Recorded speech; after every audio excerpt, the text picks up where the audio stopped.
আজকে আমরা এখানে একটা ওয়ার্কশপ করলাম, যেখানে শুধুমাত্র ডেঙ্গু তো বটেই, ডেঙ্গু সিজন চলছে, এছাড়া হচ্ছে যে কোনো মশাবাহিত রোগ এবং মাছিবাহিত রোগ যেমন ম্যালেরিয়া, ফাইলেরিয়া সমস্ত নিয়ে এখানে আলোচনা করা হয়েছে এবং কিভাবে তারা এই ডেঙ্গু বা ম্যালেরিয়া এই কাজগুলোকে রোগগুলোকে প্রতিরোধ করার জন্য কীভাবে কাজ করছে এবং তাকে আর কি তার উন্নতির প্রয়োজন বা তার আর কি সরঞ্জাম লাগতে পারে বা কতটা কাজের অগ্রগতি হয়েছে, এগুলো নিয়ে আজকে ওয়ার্কশপের মূল বিষয়। কাদেরকে নিয়ে করলেন অনুষ্ঠান? এটা করলাম আমার ব্লকে যারা বাড়ি বাড়ি ভিআরপি ভিসিপি যে টিমটা আছে তাদের নিয়ে এবং তাদের যে সুপারভাইজার, জিপি সুপারভাইজার, তাদের নিয়ে সবাইকে নিয়ে একটা ওয়ার্কশপ করা হবে। কে কে উপস্থিত ছিলেন? এখানে উপস্থিত ছিলেন আমাদের ব্লকের জয়েন্ট বিডিও স্যার ছিলেন, ব্লকের প্রতিনিধি আছেন, এছাড়া আমরা হেলথ থেকে এসেছি, আমি বিপিএইচের, আর আমাদের এপিডেমিওলজিস্ট এসেছে এবং আমাদের ডেটা ম্যানেজার এসেছে। কোথায় করলেন? এটা হলো আমাদের মন্তেশ্বর বিডিও অফিসের একটি মিটিং হল থেকে, সভাকক্ষ থেকে। আপনার নাম আর পরিচয়? আমার নাম তরুকা ব্যানার্জি, আমি সিনিয়র পিএইচি মন্তেশ্বর। আমাদের প্রত্যেকটা ভিআরপি ভিসিডি আমাদের সুপারভাইজার সবাই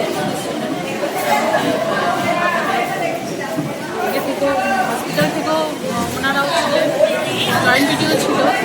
তা আমাদের ওই ডেঙ্গুর বিষয় নিয়ে আলোচনাটা হলো, যাতে বাড়িতে বাড়িতে জল না জমে, জ্বর হলে যাতে আমরা দেখি, আর মশারি টানি যাতে ধরে, আর শৌচাগারের পর হাত যেন সাবান দিয়ে ধরে, এই নিয়ে আমাদের মিটিংটা হলো।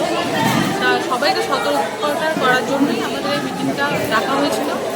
তা আমাদের মিটিংটা সুন্দরভাবে সবাই মিলে অ্যাটেন্ড করে সবাই মিলে ঠিকঠাক করছে।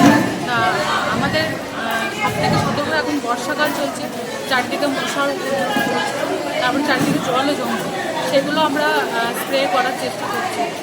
আর মশা যাতে বাড়িতে বাড়িতে না জমে তার লোকটা আমরা সচেতনতা বাড়াচ্ছি বাড়ি বাড়ি। কে কে এসেছিলেন এখানে? এখানে আমাদের এসেছিলেন জয়েন্ট ভিডিও ছিল, আমাদের হসপিটাল কর্তৃপক্ষরা ছিল, আমাদের ভিসিডি সুপারভাইজার, ভিআরপি সবাই ছিল। কোথায় হলো অনুষ্ঠান? এটা ভিডিও অফিসে। আপনার নাম আর পরিচয়? মিনা রায়চৌধুরী, মন্তেশ্বর। মিনা রায়চৌধুরী।